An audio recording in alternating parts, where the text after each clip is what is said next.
What's going on? It's your boy Sermon at Sermon's Domain on Twitter. Ladies and gentlemen, it is that time. The most anticipated albums of 2017. My top 10. I feel like later in the year I'm going to do another one because when we get to like June, 6 months in, I think that we'll have an even clearer picture of who's going to drop. Right now, this is just a list of loose albums that are more than likely to drop. I think there's only like a couple on here that actually have a release date or a release schedule, like a timetable when they're going to actually drop. But for the most part, a lot of these are just speculation. And it's safe to say that a lot of the speculation titles are actually going to happen just based off of the fact that they didn't happen in 2016, and we know that these rappers have been working on these albums.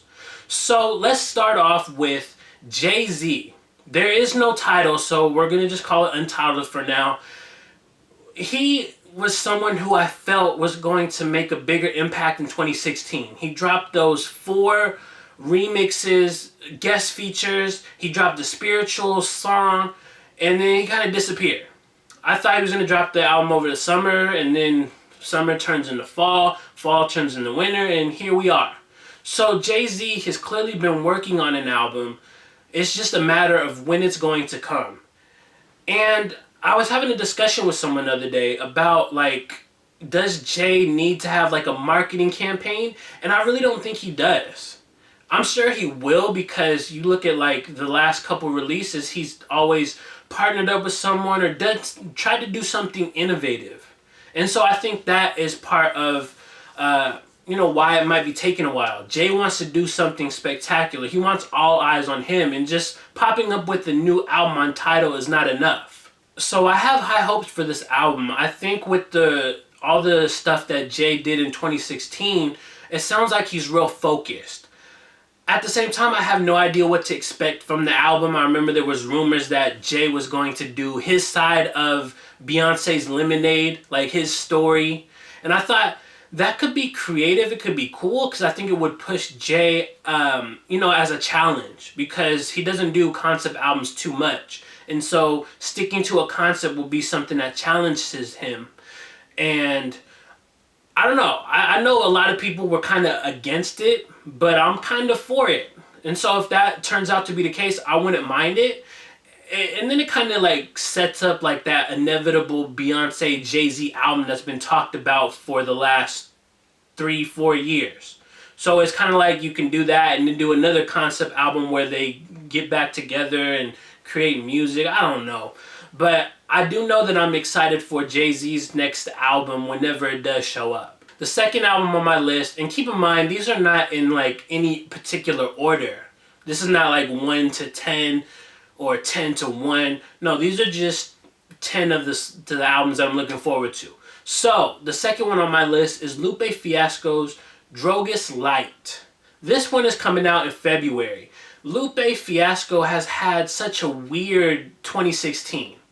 He was going to drop 3 albums, then time and time again, he didn't drop anything. He dropped a single here and there, but ultimately he decided he wasn't going to be able to clear the samples, and then he got into it with people on Twitter about anti-Semitic comments, and so he threatened retirement, and then a week later he was performing at a concert and said, Drogas Light is coming out in February. I believe it's February 10th. I'm glad that he's not retiring. I don't know if he's going to still do the 3 albums. I don't know if that's still in the cards. I guess we'll find out when Lupe decides to tell us. But I look at it like Lupe really found his footing post-Atlantic Records. I don't say that to, undermine the stuff that he did under Atlantic, because he created some classic albums under Atlantic Records, but you can't argue the fact that Atlantic really tried to ruin him in the last couple of albums that he did. Lasers was absolutely, it sold well. But like critically, music-wise, it was not well received. And so they tried to make him into something he's not. And so now that he's free and independent and doing his own thing, I think he's found what he wants to do and what works for his fam. So I'm expecting a lot of technical raps to really unravel from here. The next album on my list is Starlito and Don Tripp's Step Brothers 3. If you've been following the channel, you probably have realized that I am a big fan of both of these artists. They are so underrated as solo artists and as a duo.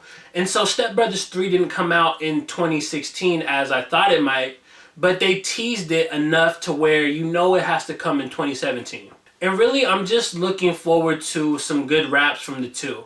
I've always said that they bring out the best in each other. I think more Starlito brings out the best in Don Tripp because there's like that competition aspect. And Don Tripp tends to write better when he has somebody that he's competing against. It's like a friendly competition, but it does help both artists, I feel, just listening to Step Brothers 1 and 2. Another album on my list that has a release date for February 10th is Big Sean's I Decided. This one is going to be a concept album. So the basis of it is Big Sean is having a conversation with one of his friends. And he told his friend that he feels like in a past life he wasn't successful. In a past life he was an old man who never achieved success. So his one wish was to get a second chance. And so after this old man passed away, he was reincarnated into Big Sean and became very successful. With that, I'm like, this sounds like it's going to be amazing.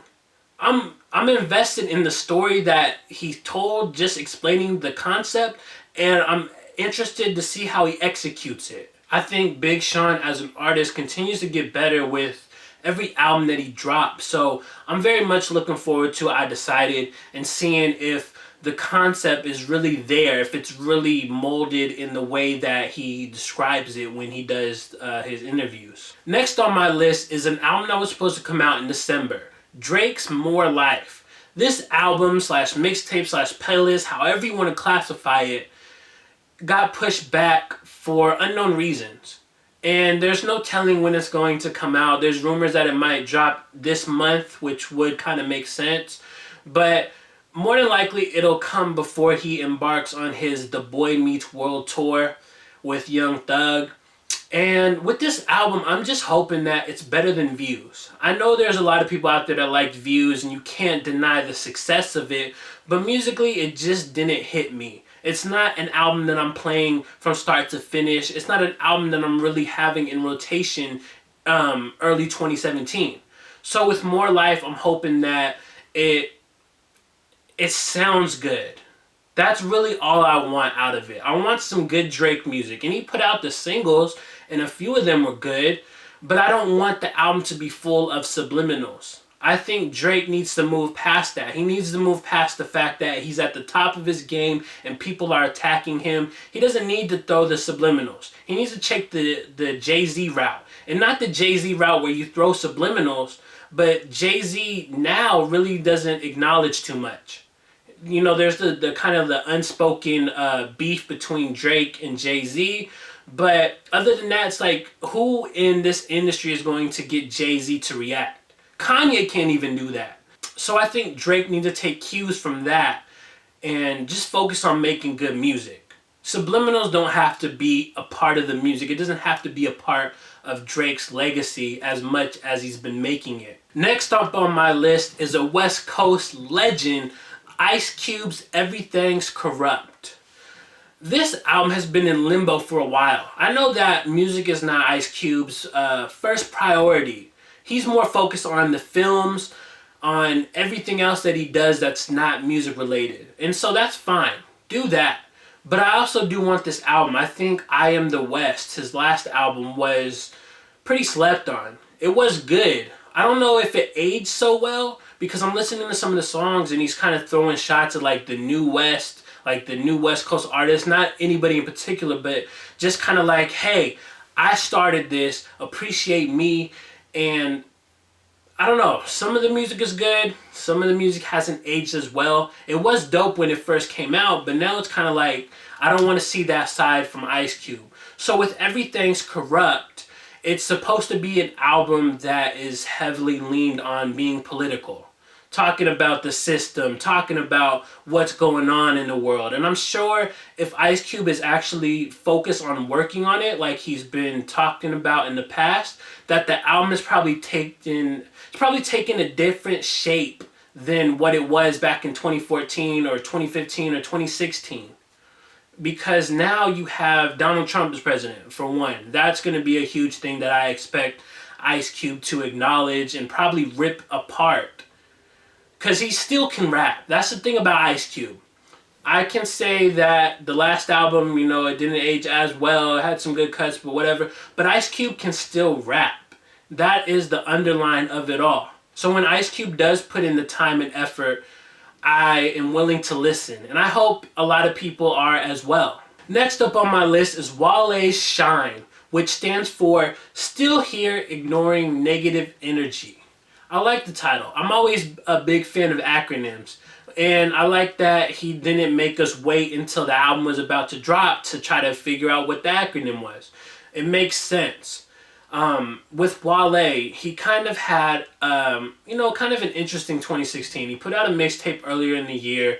And towards the end of 2016, it was like J. Cole kind of lit a fire under him. So we got a bunch of freestyles from Wale, and they sounded great. He was going off on these freestyles, and so it made me excited for the album. I was hoping that maybe that was an indicator that the album was going to arrive a few weeks later, but who knows at this point.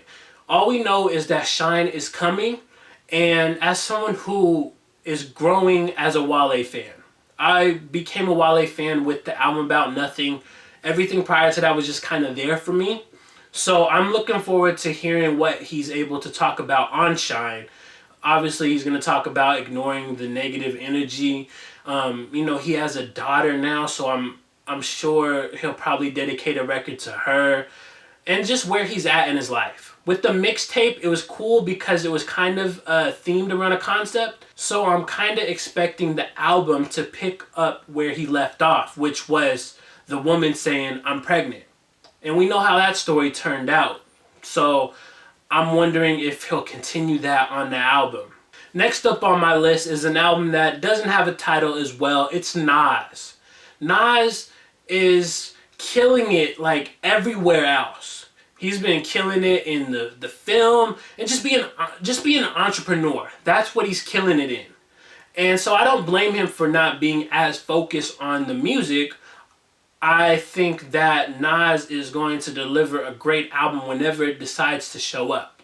He was saying in the fall, I believe on Jimmy Kimmel, that the album really isn't close to being done. Like, he hasn't been working on one. And again, I don't blame him. It makes sense why you wouldn't want to focus on the music right now when you're trying to establish yourself as more than that. You're trying to establish yourself as someone who has the capital ventures around the world. You're trying to make a lot of money, and so music kind of takes a back seat while you're trying to pursue something else. Nas really has been killing the guest features. There really wasn't too many in the fall of 2016, but like prior to that, in the 2015, even some back in 2014, he was really killing it.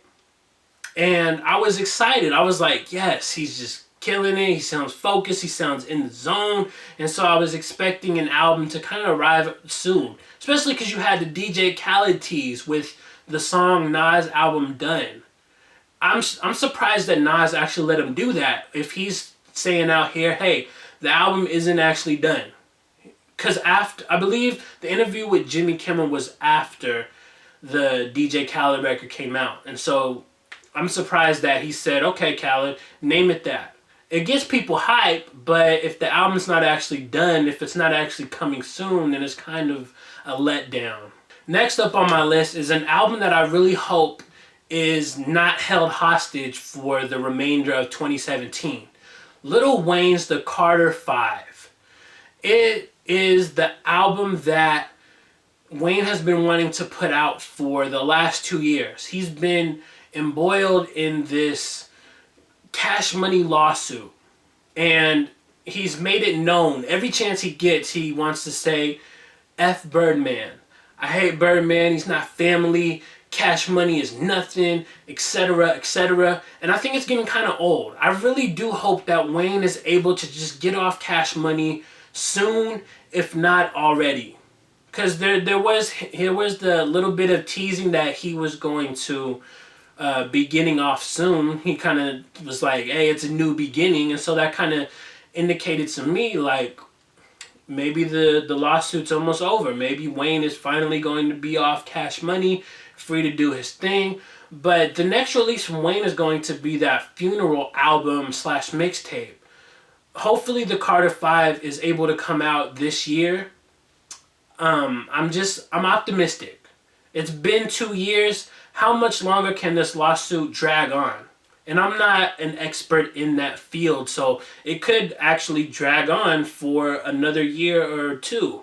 But I think at some point the Carter 5 has to come out in some way, shape, or form. And I'm looking forward to hearing if Wayne can really make the album as good as it is anticipated. The last album on my list is also one that doesn't have a title. Big KRIT. He got off of Def Jam in the summer of 2016, put out his 12 for 12 freestyles, and put out a couple singles here and there. He teamed up with Empire Distribution, so it's safe to say that there is an album coming sometime soon. For this last pick, I was kind of stumped. So I asked my dude, Yo, who writes over at DJ Booth, I was like, who are you anticipating for 2017? And Big KRIT was the only name that he gave me. He was also like, everybody dropped in 2016. And then I was like, yeah, but then you got all these other people, some of the names that are on my list. These people haven't dropped, and they're more than likely to drop. So Big KRIT, I think he has a lot to prove. Because whenever you just free yourself from a bad contract, you gotta continue to create good music. Big KRIT is someone who never really had a problem with that, but he's always had mixtapes that are better than the albums. So I'm hoping that in 2017, Big KRIT is able to put out an album that rivals the quality of his past mixtapes. I think he can do it. I'm rooting for him, and that's why he's on my list. So those are my 10 albums that I'm most anticipating for 2016. Like I said earlier, I'll probably do a follow-up video in June when I hear more releases are coming out. So I want to know what your top 10 is. Top 10, top 5, or just an album in particular that you're anticipating. Talk to me in the comment section below, and then like the video, subscribe to the channel if you're not already, share the video. Follow me on Twitter at Sermons Domain, and as always, thank you for your time. I appreciate you for watching, and until next time, peace.